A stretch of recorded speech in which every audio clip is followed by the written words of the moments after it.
یہ جو جس نے وہ زمین میں بویا ہوتا ہے وہ کیا کرتا ہے، اس کا مالک وہ اٹھا کے اس کو دوسری جگہ لگاتا ہے تاکہ یہ ہمیں پھل دے. ویسے ہی اسی طرح ایک عورت جو ہوتی ہے وہ اپنے ماں باپ کے گھر میں پلتی بڑھتی ہے، اس کی پرورش ہوتی ہے، اس کے کھانے پینے کا خیال رکھا جاتا ہے، اس کی خوشیوں کا خیال رکھا جاتا ہے، اس کو ایک اچھی تربیت کی جاتی ہے. پھر اس کو کسی اور کے یہاں پہ بیچ دیا جاتا ہے، یعنی کہ اس کی شادی ہوتی ہے جو سنت بھی ہے، تو اس کو کسی اور کے گھر میں شادی بیاہ کرنے کے لیے باپ بیاہ دیتا ہے، یعنی کہ بھیج دیتا ہے کسی کے پاس جس کے ساتھ اس کی شادی ہوئی ہوتی ہے. یعنی کہ تب ایک عورت کے چہرے پہ پہلی رنکل آتی ہے.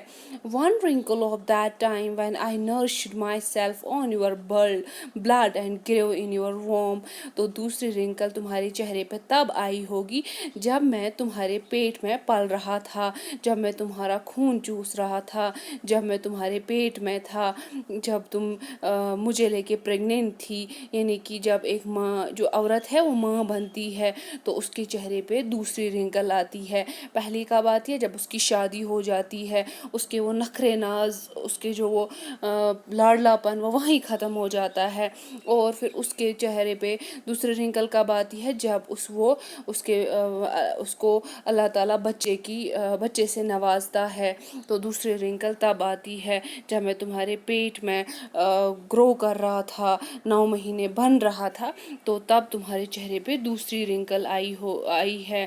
یعنی کہ تم نے 9 مہینے بہت تکلیف ہوتی ہے ماں کو اس بچے کو پالنے میں، اس کو تو اپنے اٹھنے بیٹھنے اپنے کھانے میں پرابلم ہوتی ہے.